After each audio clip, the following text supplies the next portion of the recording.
मुख्यमंत्री मनोहर लाल ने कहा कि हरियाणा प्रदेश के 135 महाग्राम जिनकी आबादी 10,000 से ऊपर है, अगले 3 महीने में महाग्रामों की फिरनी का कार्य शुरू कर दिया जाएगा।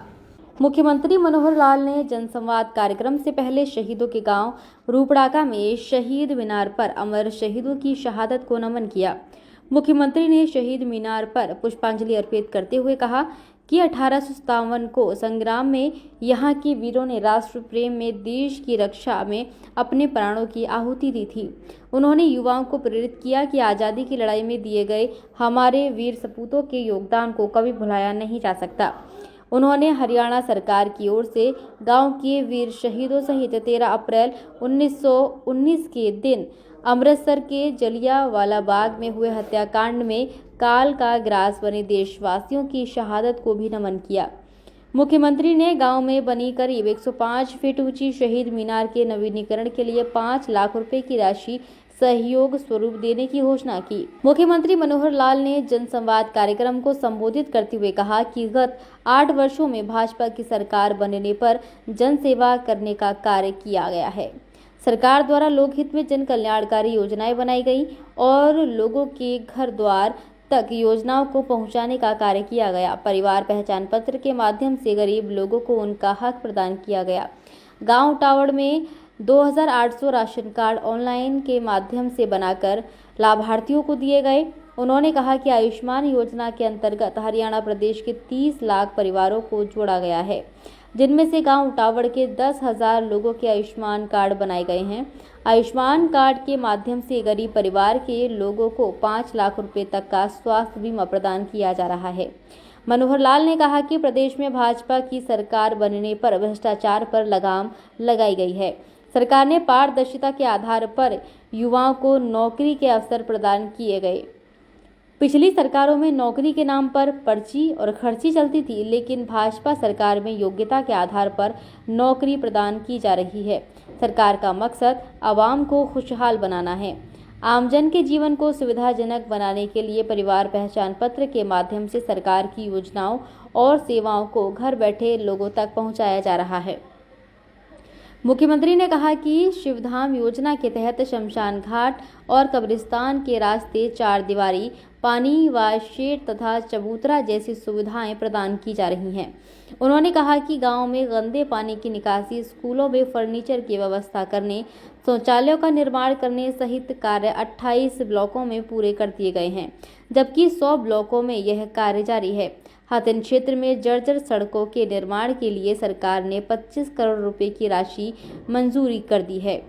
नए वित्त वर्ष में सड़कों का जाल बिछाने के लिए पर्याप्त राशि प्रदान की जाएगी। गांव टावड़ में पंचायत द्वारा जमीन उपलब्ध करवाने पर 66 केवी सब स्टेशन बनाने का कार्य किया जाएगा। गांव के तालाब का नवीनीकरण किया जाएगा। पीने के पानी की समस्या को दूर करने के लिए बूस्टिंग स्टेशन बनाया जाएगा।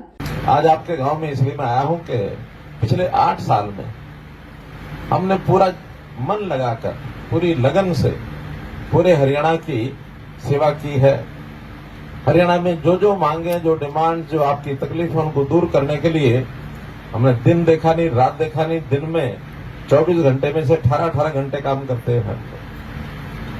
चाहते हैं कि किसी को कोई तकलीफ ना हो, लेकिन तकलीफें तो एक जिंदगी का हम सफर है।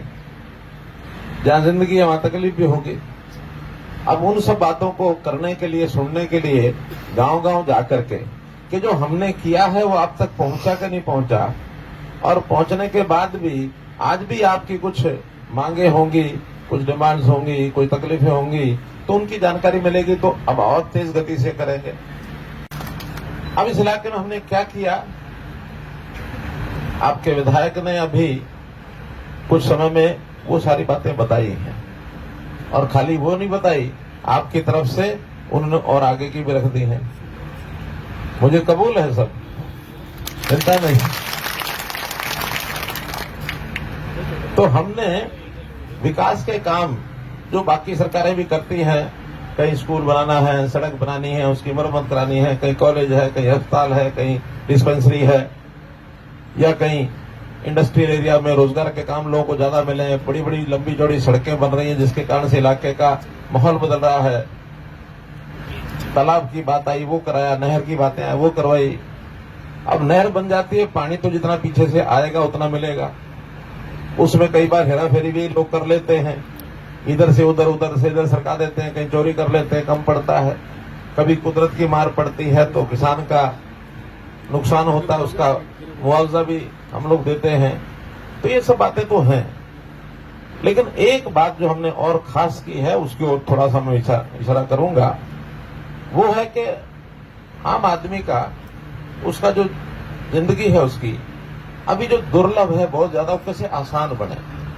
हमें सरकार से मिलने वाली चीजें हमारे घर के नजदीक अपने गांव में कस्बे में कैसे मिल जाए ताकि हमें चक्कर ना काटने पड़े, ना पलवल के चक्कर काटने पड़े, ना फरीदाबाद के काटने पड़े, ना चंडीगढ़ के चक्कर काटने पड़े।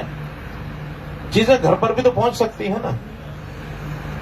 और उसके लिए फरियादी अगर वो हकदार है फिर उसको मिलना चाहिए।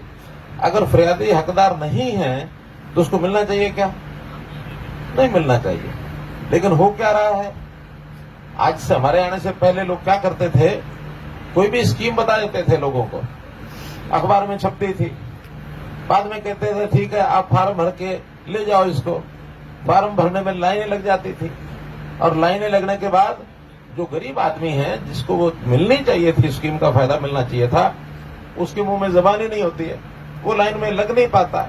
कोई समझा बुझा के उसको लाइन में लगा भी दे, खड़ा भी कर दे, तो बाद में वो जब काउंटर पर पहुंचता है, वो जो क्लर्क बैठा होता है, तुम्हारी इस दरखास्त में ये 2 कमियां हैं, चलो फिर भर के लाओ।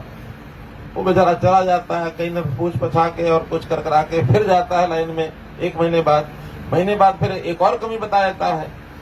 अब वो इस प्रकार से 2 बार 3 बार 4 बार लाइन में लगता है, उसका काम होता नहीं है। बाद में आखिर हार के थक के वो क्या कहता है,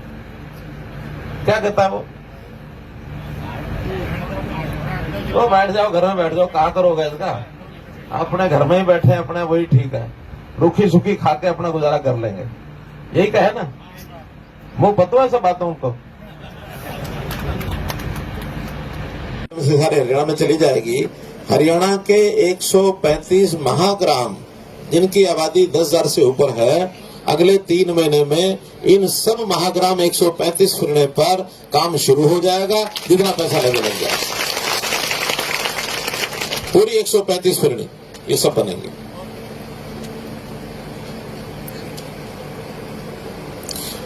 मित्रों, काम तो बहुत हैं छोटे बड़े, लेकिन अब सब आप भी लिख के लाए हैं।